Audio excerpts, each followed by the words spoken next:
world. Yesu ni kipawa ama baraka katika ulimwengu. Na hiyo ndio tunaweza kumbuka hata siku ya leo, ya kwamba Mungu alipeana kipawa chake ambacho ni expensive gift, precious gift of our Lord and Savior Jesus Christ. Tunapokumbuka vile Yesu aliingia dunia hii, vile Yesu alikuja akiingia katika tumbo ya mwanamke ambaye alikuwa bikira, alikuwa anaitwa Mariamu, na Biblia inasema ya kwamba Roho wa Mungu akamuingisha akiwa kama mbegu ndani ya tumbo ya huyu mwanamke. Hakuna na mwanaume yote, kama vile tunasema ya kwamba ili mtoto wazaliwe lazima mwanamke na mwanaume walale kwa pamoja. This was a virgin birth. Hii ilikuwa kuzaliwa ama kipawa cha Mungu mwenyewe ambapo kilikuja katika dunia ili watu waweze kujua ya kwamba Mungu anapenda wanadamu. Tuseme amen. God loves people. God loves humanity. Na this is one of the things ambayo inatutiaga moyo kujua ya kwamba Mungu alipenda ulimwengu. Na kupenda ulimwengu si manyumba, si mchanga, si magari, ni wanadamu. Tunapoangalia John 3:16, for God so loved the world. It is not the world literally. Si dunia alipenda wanadamu. Jina la Bwana libarikiwe. Akapeana maisha yake kwa sababu ya mwanadamu. Si mchanga, si magari, na si mashamba alipenda, si mali ya dunia alipenda. Hapana, alipenda mimi na wewe. Na hiyo tu inaweza ashiria maisha yetu kumpenda Mungu zaidi, kwa sababu kama alitupenda tunaweza mpenda sana. Kama alitufia tunaweza ishi kwake. Hallelujah. He is a gift to the world. Inua mkono wako, sema Jesus is a gift to the world. He is a gift to us. Amen. Alikuja kwa ajili yetu kama wanadamu. Amepeanwa kwetu, na kama ni gift, you need to nurture the gift. Ukipewa gift wakati wa Krismasi, hata upewe kitu hata kama ni shilingi 10, hiyo ni gift. You need to appreciate for that. Hivyo ndivyo inafaa. Hata wakati tunakumbuka Yesu Kristo ni baraka ya ulimwengu, yeye ni gift to the world, we need to celebrate him. We need to take care of this gift. Can I hear amen? We must take care of the gift that God gave to the world. Na kwa hiyo tunapokumbuka Krismasi, si kukula na kukunywa na sherehe na mambo mengi na ulevi na mambo mengi watu wanafanya. It is remembering the precious gift that God gave us from heaven. Yesu akatoka mbinguni akaja akazaliwa kama mwanadamu ili ajue shida mwanadamu anapitia. Kila siku Yesu anajua shida zetu. Aliishi katika dunia. That's why alizaliwa, akakuwa katika tumbo ya Mariamu miezi 9 kama vile mwanamke wa kawaida huchukua mimba na inakaa miezi 9, baadaye anazaa. Hivyo ndivyo Yesu alizaliwa. Alizaliwa kwa mwanadamu ajue shida za mwanadamu. Alizaliwa na hiyo tutaona asubuhi ya leo. Alipozaliwa katika hori la ng'ombe, kwa sababu nyumba za wageni zilikuwa zimejaa. Biblia inasema ya kwamba alizaliwa wakati wa usiku, wakati wa baridi. Pale katika hori la ng'ombe, wachungaji ndio walikuwa wanaangalia na wanachunga ng'ombe zao na mbuzi zao. Yesu akazaliwa kwa baridi na mahali ambapo palikuwa si pazuri sana pa mfalme kuzaliwa. Na sasa tunaona the humble beginning of Jesus Christ, maisha yake ya unyenyekevu, kuishi maisha ambayo ilikuwa ya duni ya chini sana. Akaendelea kukua. Kanai ya amen. Akakuwa kama watoto wengine, akalelewa kama watoto wengine, akanyonya kama watoto wengine. Haleluya. Akapewa chakula kama watoto wengine, akaendelea kukua akipendwa na Mungu na watu kama watoto wengine. Maisha yake akawa mtu mzima. Alipofikisha miaka 30, sasa akuwa mtu mzima, akataka kutimiza na kuonyesha watu upendo wa Mungu aliyouleta duniani. Sasa hapo ndio tunaona baada ya Yesu akamaliza kazi yake miaka 3, baada ya that years akamaliza kazi, akakufa kama mwanadamu, akasulubiwa na alafu akakufa na akafufuka, na sasa ako juu mbinguni katika mkono wa kulia wa Mungu. Hiyo ndio gift that God gave us. Amen. The precious gift of our Lord and Savior Jesus Christ. Nataka tusome maandiko sitakaa a few minutes to share the word of God, and then after this we shall pray and then disperse. Najua ni Christmas, wengine wamekujia kwenda kukutana na marafiki, labda kwenda kutembea, labda kwenda kusherehekea na familia, na hatutawaweka. Tunajua ya kwamba leo is a very precious day, ya kwamba ungetamani hata kupumzika na familia yako hata nyumbani, na kile unacho hata kama mdogo, ushukuru Mungu na ufurahie. Amen. Siseme amen. Amen. The book of Luke chapter 2 verse 6 to 12. Luke chapter 2. Ningetaka tupewe na Kiswahili version. Luka 2 mstari wa 6 mpaka 12. Tutaweza kuangalia hili neno, naamini ya kwamba Mungu wetu atatubariki. Hallelujah. Amen. Hallelujah. Amen. Ikawa katika kukaa huko, siku zake za kuzaa zikatimia.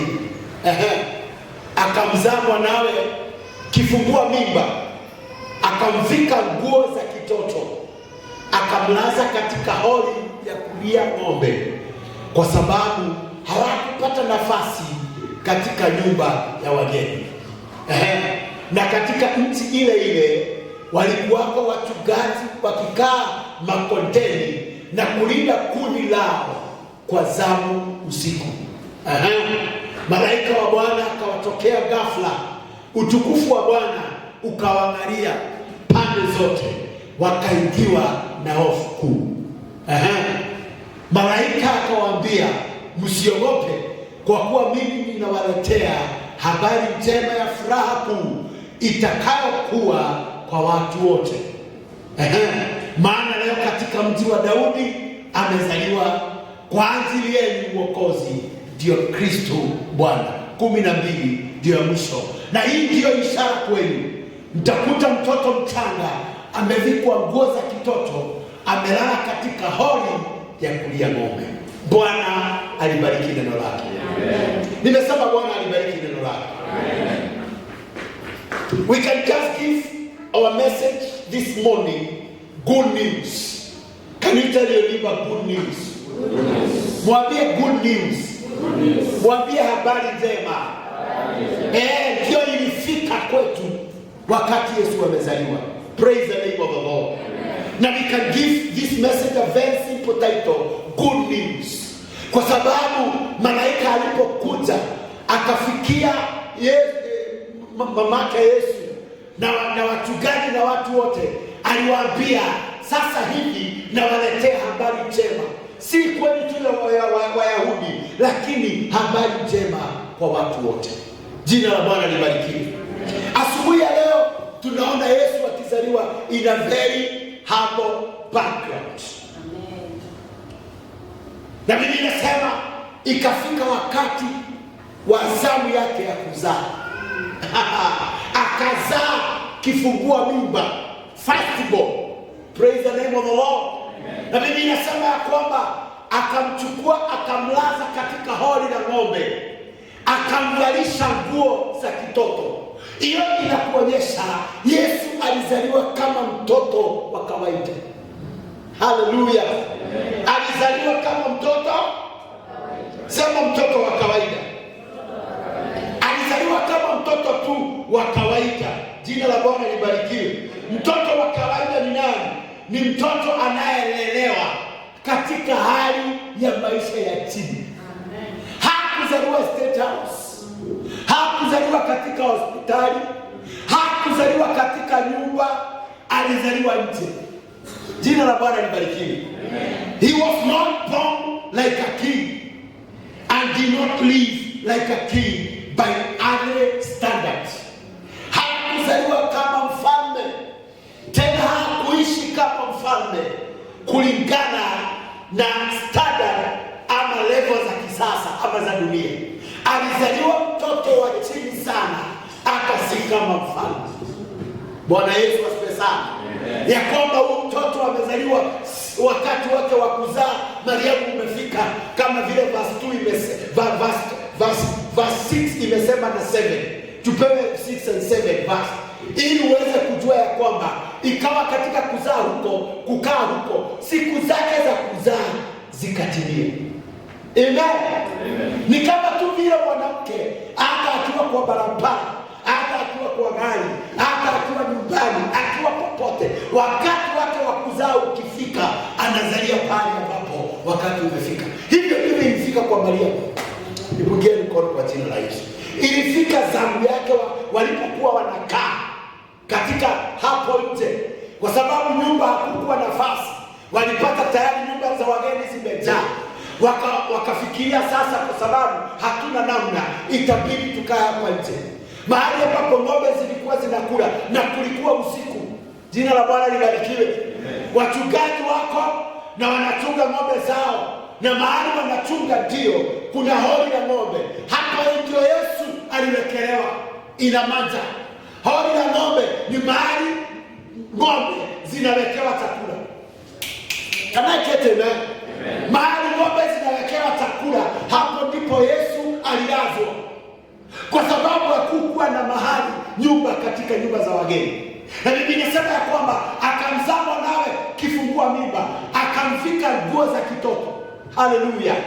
Akamvika nguo, hivyo ni kumaanisha akamvalisha. Alipomzaa akamchukua akamwekelea katika hori la ng'ombe, na alikuwa ni kifungua mimba. He was the firstborn. Mariamu alikuwa virgin, alikuwa bikira, hakuwa ameonana na mwanaume mwingine, na hakuwa amezaa mtoto mwingine. Yesu ndio alikuwa mtoto wa kwanza ama kifungua mimba. Na Biblia inasema ya kwamba akamvika nguo za kitoto, akamlaza katika hori ya kulia ng'ombe. Unaweza angalia maisha ya Yesu uone it is a very humble life. Ni maisha ilikuwa ya chini sana. Amen. Alizaliwa vibaya kutuliko sisi. Nipokeeni mkono. Najua kila mmoja hapa alizaliwa aidha nyumbani ama hospitalini. Imagine Yesu hakuzaliwa nyumbani. Yesu hakuzaliwa hospitalini. Jina la Bwana libarikiwe. Alizaliwa nje, katika hori la ng'ombe. Biblia inasema ya kwamba Yesu, Mariamu alipomzaa akamvika nguo za kitoto. Kama kawaida vile tu mtoto akizaliwa, jambo la kwanza ni kuvalishwa nguo za kitoto. Jambo la pili, akamlaza katika hori la kulia ng'ombe. Kwa sababu ya nini? Hawakupata nafasi katika nyumba za wageni, walipata tayari zimejaa. Hiyo inakuonyesha Jesus was born in a very humble background, a very humble life. He was not born like a king, neither did he live like a king. Hakuzaliwa kama mfalme, hata kama alikuwa mfalme, na tena hakuishi maisha ya kifalme hata kama alikuwa mfalme. Kulingana na standard ama level za maisha, mtoto wa mfalme akizaliwa lazima aishi kama mfalme. Amen. Watoto wa wafalme wanazaliwa mahali pazuri, wanazaliwa in very good hospitals. Hata wengine wanapelekwa ng'ambo kuzaliwa huko. Wengine wanaenda the most expensive hospitals like Nairobi Hospital, Aga Khan, Mata. Hizo hospitali za kifahari ambazo zinajulikana. Hapo ndipo tunapata wafalme ama wakuu ama ng'ambo wanaenda kuzaa. Lakini Yesu hata kama alikuwa mfalme amezaliwa nje. Hiyo inakuonyesha aje alizaliwa maisha ya chini, ajue maisha yetu. Amen. Na hiyo tu inatutiaga moyo. Yesu anajua shida zote.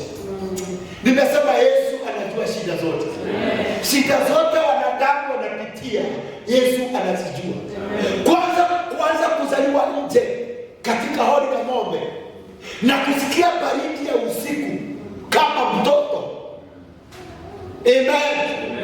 Hata unajua ilikuwa ni challenge, kwa sababu angeshikwa na pneumonia na baridi ya usiku.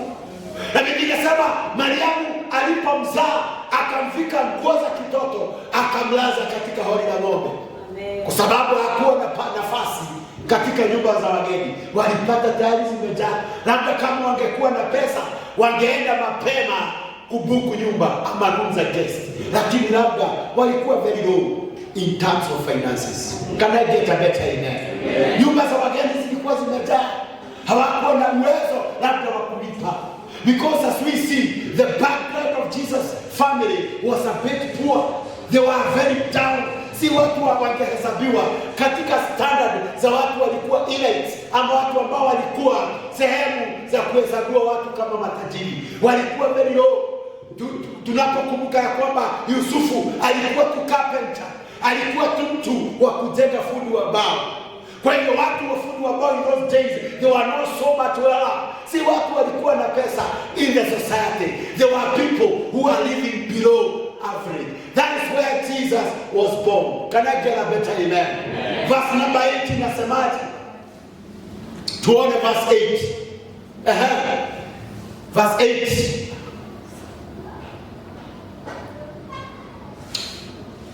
Where is verse 8? Na katika nchi ile ile walikuwako wachungaji wakikaa makondeni na kulinda kundi lao kwa zamu ya usiku. Sasa imagine, Yesu amezaliwa, amefungwa, amewekwa nguo za kitoto, amelazwa katika hori la ng'ombe, mahali ng'ombe zinakulia chakula. Na sasa ni usiku, alafu pale Biblia inasema na katika nchi ile walikuwako wachungaji. So ni akina nani waliona mtoto? Akaidle answer me. Ni akina nani waliona mtoto? Kwa sababu wamewekwa katika hori la ng'ombe. Kuna watu wawili ama watu wawili waliona mtoto, wachungaji na ng'ombe. Mahali ambapo Yesu amelazwa ni mahali ng'ombe ukulia, na ng'ombe ziko hapo. Ni zamu ya usiku, na zamu ile ya usiku wachungaji wamekesha, wanachunga ng'ombe zao. Bwana Yesu asifiwe sana. Na wako pale. Kwa hivyo wachungaji pamoja na ng'ombe ndio walishuhudia Yesu. Katoto kamewekwa katika hori. Hata labda ng'ombe zikashangaa, ni nani huyu amewekwa katika mahali tunakuliaga chakula? Jina la Bwana libarikiwe.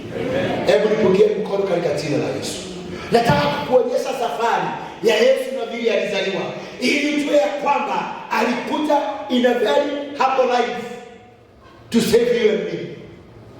Jina la Bwana libarikiwe. Wachungaji wakikaa kondeni na kulinda kundi lao kwa zamu ya usiku. Verse 9. Malaika wa Bwana akawatokea. Praise the name of the Lord. Now, hapo sasa ndio mambo imeanza kubadilika. Malaika wa Bwana ametokea nani? Ametokea Mariamu, ametokea Yusufu, na ametokea wachungaji. Sasa malaika wa Bwana akawatokea ghafla. All of a sudden, malaika akakuja. Utukufu wa Bwana ukawaangalia pande zote. Jina la Bwana libarikiwe. Imagine kulikuwa usiku, hakuna mataa. Hallelujah. So malaika wa Bwana akakuja tu ghafla. Mtoto amelazwa pale katika hori la ng'ombe, amevalishwa nguo za kitoto, naye mamake ambaye ni Mariamu amekaa pale na mtoto. Yusufu pia ako na wachungaji wako na ng'ombe. Biblia inasema all of a sudden malaika wa Bwana akawatokea. Utukufu wa Bwana ukawaangalia pande zote. Amen. Wakawaingiwa na hofu kubwa. Sasa hii ni kumaanisha wakati malaika alishuka ikiwa usiku, alikuja na nuru, alikuja na mwangaza. Jina la Bwana libarikiwe.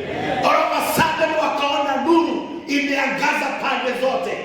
Imagine kulikuwa usiku, na wakati kunakuwa usiku kukiwa na torch ama taa na stima, watu wanakuwaga na amani na furaha. Sasa wakati huu kuna giza na ni usiku, zamu ya usiku, wachungaji wako pale, Yesu ako pale ambaye mtoto mdogo ambaye amezaliwa, a very young child who is born, and Jesus is there, and Mary, the mother of Jesus, is there, and even the Joseph is there together with the shepherd. All of a sudden malaika wa Bwana akawatokea, nuru ikawaangazia pande zote. Amen. Amen. Walipoona hivyo wakastuka. Biblia inasema wakaingiwa na hofu kubwa. Amen. Kwa sababu ni nini? Ni kitu ambacho hawakuwa wanatarajia. It is something that we were not expecting to get. Hallelujah. Hawakuwa wanatarajia kitu kama hiyo. Ni usiku, nuru imeingia na malaika amekuja. Jina la Bwana libarikiwe. Sasa verse 10 ndio my key verse. Malaika akawaambia msiogope. Amen. Malaika akawaambia, ambia jirani yako usiogope. Mwambie usiogope. Kwa sababu ya nini? Kwa kuwa mimi ninawaletea habari njema ya furaha kuu itakayokuwa kwa watu wote. Amina. That is my key verse. Because my sermon is good news. Wakati malaika alikuja akawamulikia, giza ikapotea, wakaona nuru kubwa, upande wote kukawa na nuru, na kulikuwa usiku. Wakashikwa na hofu, wakaogopa, kwa sababu ni kitu ambacho hawakuwa wameona tena. Malaika ameng'arisha na ameleta mwanga, ameleta nuru. Malaika wa Bwana ameleta nuru. Yesu ako pale kama mtoto amelazwa. Mamake Mariamu ako pale, hata yeye amestuka. Wachungaji wamestuka, hata Yusufu amestuka, kwa sababu ni kitu ambacho hawakuwa wanatarajia. Walipostuka na malaika akaona kweli wamestuka na wameogopa, malaika akawaambia msiogope. Jina la Bwana libarikiwe. Msiogope, kwa kuwa mimi ninawaletea habari njema ya furaha kuu itakayokuwa kwa watu wote. Jina la Bwana libarikiwe. Nao tunaposherehekea Krismasi ni vizuri kujua ya kwamba kuna mambo mengi inaweza kufanya tukose kusherehekea inavyofaa. Kuna mambo mengi inaweza tusukuma tukose kufurahia baraka ya Mwokozi. Kuna mambo mengi inaweza zuia tukose kujua upendo wa Mungu katika maisha yetu. Lakini kama vile malaika alitembelea wachungaji na Mariamu na Yusufu pamoja na Yesu waliokuwa katika zamu ya usiku pale wakiangalia, na kulikuwa usiku, mwangaza ulipoashiriwa katika maisha yao, wakaona nuru kubwa. Biblia inasema malaika akawaambia msiogope, kwa kuwa nawaletea habari njema. Wakati wa Krismasi ni wakati wa habari njema. Nimesema wakati wa Krismasi ni wakati wa habari njema. Hatufai kuogopa, hata kama mambo ni magumu. Hatufai kuogopa, hata kama kuna shida. Hatufai kuogopa, hata kama hatuna pesa. Hatufai kuogopa. This is a season of celebrating good news of our Lord and Savior Jesus Christ. Can I get amen? Kwa nini walikuwa wanaogopa? Kwa sababu mtu ni kawaida kuogopa akiona kitu ambacho hakuwa anatarajia. Ni usiku na kuna giza, malaika wameshuka na mwangaza, wameshangaa hii mwangaza imetoka wapi? Wakaambiwa msiogope, hata kama walikuwa wanaogopa. Ni kawaida mwanadamu kuogopa, lakini hata siku ya leo Bwana anatuambia tusiogope. Ambia jirani yako usiogope. Mwambie usiogope. Anayefanya mambo kuwa sawa ndio amezaliwa. Anayefanya watu wasiogope amezaliwa. Anayelainisha mambo ako nasi. Anayefanya mambo ikuwe sawa yuko hapa. Can I get amen? Tusiogope. Anafanya mambo kuwa sawa, hata mambo ile haiko sawa kwako, na kuletea habari njema ataifanya kuwa sawa. Nimesema ataifanya kuwa sawa. Usiogope, kwa sababu mwaka unaisha na kuna mambo haujafanya. Yesu ambaye ni Mwokozi alileta habari njema ya ufalme wa mbinguni. Kama alileta ufalme wa mbinguni hapa, hata kila unataka anaweza kupa. Can I hear amen? Hii ni uoga ile wa anxiety. Mtoto wako hapa amelazwa katika hori la ng'ombe, amevalishwa nguo za kitoto. Can I get a better amen? Na wachungaji wameangalia Yesu. Praise the name of the living God. Na mambo inaonekana ni kama kuna wasiwasi kwa sababu ni usiku. Watu wale wanaangalia ni wachungaji. Mariamu na Yusufu wako hapa. Ng'ombe pia zinachungulia kwa sababu zinashangaa. Ni akina nani hawa walitembea kwetu? Halo? Hata ng'ombe zinastuka. Ni akina nani hawa walikuja kuvamia mahali tunakuliaga? Wakiangalia holi na ng'ombe wanapata hakuna chakula, kuna mtoto. Kana kila kata amen. Sasa ni kama kuko na wasiwasi usiku. It is a night of fear. It is a night of uncertainty. It is a night that is not so promising. They don't know what this is all about. Hawajui ni nini itakayotokea. Hawana imani kubwa katika mioyo yao. Wameogopa kwa sababu malaika amekuja amewaletea nuru na kuombea asubuhi ya leo. May the angel of God bring light upon your life in the name of Jesus. Natangaza nuru katika maisha yako. Nimesema natangaza nuru katika maisha yako. Nuru itaondoa kustuka. Nuru ya Yesu itaondoa uoga. Nuru ya Yesu itaondoa kutokuwa na imani katika maisha. Amen. Malaika akamwambia msiogope, don't worry, don't be afraid. I bring you good news. Praise the Lord. Amen. And not only to you people, but to all. Habari njema haikuletewa tu Mariamu na Yusufu. Si wachungaji tu waliletewa habari njema. Hivyo ni kumaanisha hii habari njema haikuletewa tu watu ambao ni Wayahudi. Ililetewa watu wote. Ililetewa watu wote. Nimesema hii habari njema ni ya watu wote. It is all inclusive, not only to Jews only, but even to Gentiles.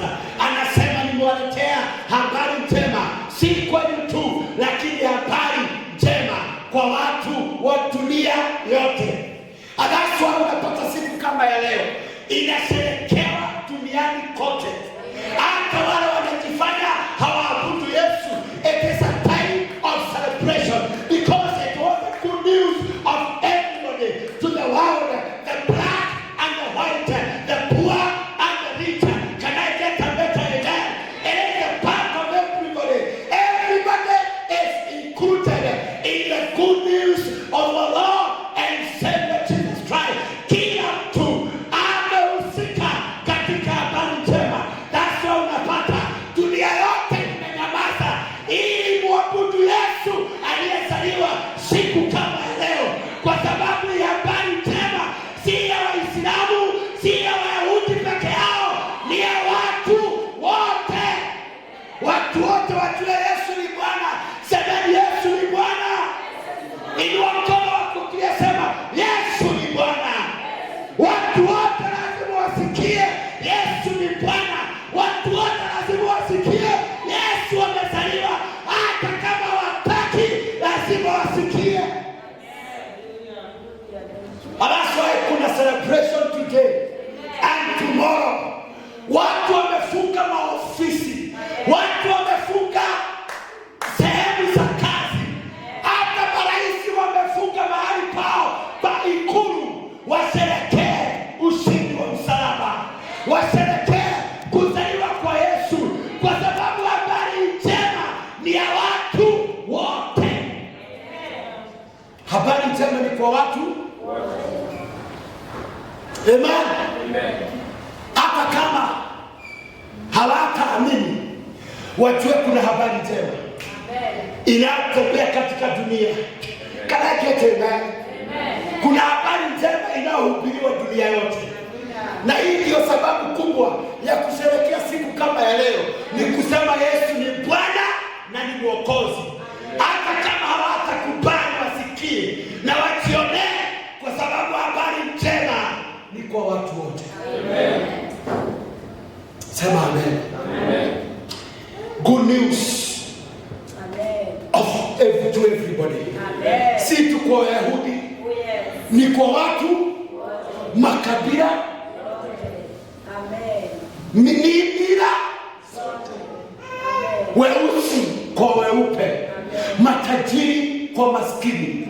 That's why the angel comes and tells them, do not be afraid. Amen. Because now I am bringing good news. Amen. May you receive good news today. Amen. May you receive good news in this season.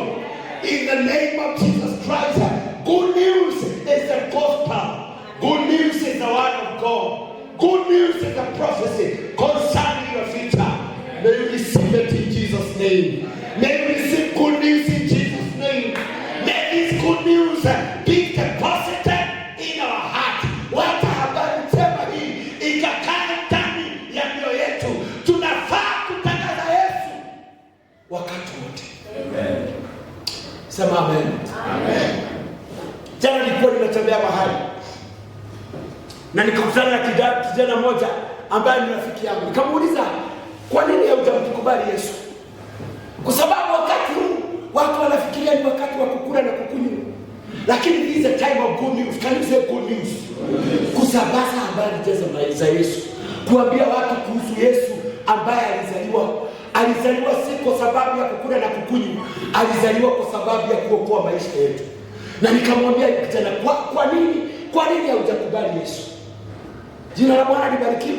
Kwa barabara tulikuwa kwa barabara. Watu wanafanya biashara zao. Nikamuuliza, unatamani kumpokea Yesu? Akasema ndio pastor. Nikamwambia piga magoti kwa barabara. Kando ya barabara. Akapiga magoti, nikamwombea na nikamwambia kutoka leo umeokoka. Kwa sababu wakati wa Krismasi ni wakati wa kutangaza habari njema. Sema amen. Ni wakati wa kutangaza habari njema. Nashukuru Mungu jana kuna kijana aliokoka kwa sababu ya kutangaza habari njema. Hata wewe ni wakati wa kuambia watu, si wakati wa kulewa, si wakati wa kukula tu nyama na mikate na michele. Hapana, si wakati tu wa kwenda kukutana na mashemeji. Hata in those family gatherings watu wajue habari njema ya Yesu Kristo. Si useme amen. Na kama hawajaokoka waambie upendo wa Yesu kwa ajili ya maisha yao. Kana ile amen. Nataka kumalizia na kusema kwa sababu ya hii habari njema imekuja kwetu. Praise the name of the Lord. Verse 10 kwa Kiingereza inasema, but the angel said to them, do not be afraid. I bring you good news of great joy that will be for all people. Habari njema itakaleta furaha kwa watu wote. May you receive joy in Jesus' name. May you receive joy in Jesus' name. Kama kuna huzuni, iondolewe na habari njema. Kama kuna uoga, uondolewe na habari njema. Habari njema inaondoa hofu. Habari njema inaondoa vitu vibaya. Habari njema inaondoa uoga. Habari njema inaondoa dhambi. Habari njema inaondoa kustuka. Inaondoa kutoamini. Habari njema inaleta maisha na kuombea. Habari njema ikakutana, ikaondoa hofu katika maisha yako, ikaondoa uoga katika maisha yako, ikaondoa kujihurumia katika maisha yako. Habari njema ikiingia inatoa uoga. Habari njema inatoa kustuka. Habari njema inatoa kujihurumia. Tupokee habari njema itakayotusaidia kuwa na nguvu na imani ndani ya Kristo Yesu. Amen. Praise the Lord. Amen. Maisha ya mwanadamu imeshikanishwa na uoga, na waliogopa kwa sababu hawakujua kama maisha yao iko hatarini. Ni kitu hawakuwa wameona tena. Ni usiku, nuru ikaanguka. Malaika, in the physical presence of God, malaika wa Bwana akashuka. Unajua kuona malaika, watu wanafikiria maisha yangu sasa imeisha. Na labda waliogopa wakastuka, wakashikwa na butwaa. Maisha yao wakaona nikana kwamba ni kuisha inaisha. Lakini malaika akamwambia, msiogope, nimewaletea habari njema itakayoleta furaha kwa watu wote. Praise the Lord. Praise the Lord. The voice, the presence of God brings change. Uwepo wa Mungu unaleta mabadiliko. Uwepo wa Mungu unaleta furaha. Uwepo wa Mungu unaondoa hofu. Uwepo wa Mungu unaondoa ufukara na umasikini. Uwepo wa Mungu unaleta nguvu ya msalaba. Great joy is not emotional, but marks the fulfillment of God's promises. Hii furaha si tu hisia zinazotoka ndani ya kulia na kujihurumia. Hii furaha na hii nuru malaika alileta ndio ilikuwa inaleta ahadi ya Mungu kutimika katika maisha ya wanadamu. Kila Mungu alikuwa ametabiri miaka mingi iliyopita na manabii kama Isaya na Mika ya kwamba kuna mfalme atazaliwa, kuna mwokozi atazaliwa. Sasa huu ndio wakati hiyo unabii ulitimika. Kana hiyo wakati wa Krismasi ni wakati wa unabii kutimika. Na kuombea katika jina la Yesu. Labda kuna unabii umechukua muda bila kutimizwa katika maisha yako. May this become your season of fulfilled promises in Jesus mighty name. Na kuombea kama kuna unabii ushaotolewa kwenye maisha yako, Bwana akaitimize, kwa sababu wakati huu tunaona unabii ambao ulikuwa miaka 700 ulikuwa umetabiriwa unafika. This is the time the angel is coming. Na anasema now the saving grace of God and the promise of God has been fulfilled. Ni wakati wa unabii kutimizwa. Wakati wa Krismasi ni wakati wa unabii. Ni wakati wa sherehe, ni wakati wa furaha, si kwa sababu ya kukula, si kwa sababu ya kukutana na marafiki, lakini furaha inayotokana na Yesu, furaha inayotokana na Yesu Kristo kama mwokozi wa ulimwengu. Na hii furaha ndio inatimiza unabii. Hii furaha ndio inatimiza mambo ya Mungu alikuwa ameahidi ya kwamba mtoto atazaliwa na atalazwa kwenye hori ya ng'ombe, na atazaliwa kijana na ni mwanaume. Ufalme wote utakuwa juu ya mabega yake. Ataitwa mfalme wa ajabu, Baba wa milele, na ataitwa mfalme wa amani. Praise the Lord. Nipigie mkono katika jina la Yesu. Tunapomaliza leo, twende nyumbani na tukasherekee. Si twende tukasherekee na ufunuo, si twende tukasherekee na furaha ya kujua ya kwamba huu ni wakati ambao unabii ulitimizwa. Amen. Amen. Na anything can happen. The time of Christmas, the time of celebrating the birth of Jesus Christ is a time of miracles. Ni wakati wa muujiza, kwa sababu kuzaliwa kwa Yesu kulikuwa muujiza. It was a miracle on its own. Can I get a better amen? It was a sign that God is a promise keeper. Hii ilikuwa ni ishara ya kwamba Mungu anaweka neno lake. Hata kama itakaa, bali itatimia. Na kuombea chochote kimekaa katika maisha yako bila kutimizwa, may this season become your season in Jesus name. Amen. Amen. May this season become your season of miracle. May this season become your season of encountering God in a very mighty way. Can I get amen? Hii kulingana na Luka, hii furaha ilikuwa imeshikana na imebeba rehema ya Mungu ya kuokoa. Hii furaha ilikuwa imebeba the saving grace. Hii furaha ilikuwa imebeba freedom. Hii furaha ilikuwa imebeba miujiza. Hii furaha ilikuwa imebeba uponyaji. Hii furaha ilikuwa imebeba neema, kwa sababu Yesu ndiye alikuja na neema. Na si kwa Wayahudi, neema kwa watu wote, wokovu kwa watu wote, nuru kwa watu wote, baraka kwa watu wote. May we receive all this in Jesus name. May we receive all this in Jesus name. May we receive your joy. I expect a better amen. May you receive your joy. May you receive your miracle. May you receive your healing. May you receive your grace in Jesus' name. name. Amen. As I finish, sasa hii neema ya Yesu ambayo ilikuja na Yesu inaondoa uoga. Watu ambao wako ndani ya Yesu hawaogopi, wako na nguvu. Alaswa Yesu, malaika anawaambia msiogope. Amen. Hata inapoisha usiogope. Hata kama hauna tena ulikuwa unataka usiogope. Umebeba uokozi wa ulimwengu. Umebeba tajiri wa mataifa. Amen. It is a joy to the world. Taking news ambayo inabadilisha mambo. Hii kukuja kwa Yesu na kuzaliwa. It is a season of change. Can you say a season of change? And wakati mambo inaweza badilika. Ni mambo wakati mambo inaweza badilishwa na Mungu. Kwa sababu he is able to change everything. He changed the world through the blood of Jesus Christ. Even now, he is in the process and in the business of changing our lives. May he change your life in Jesus' name.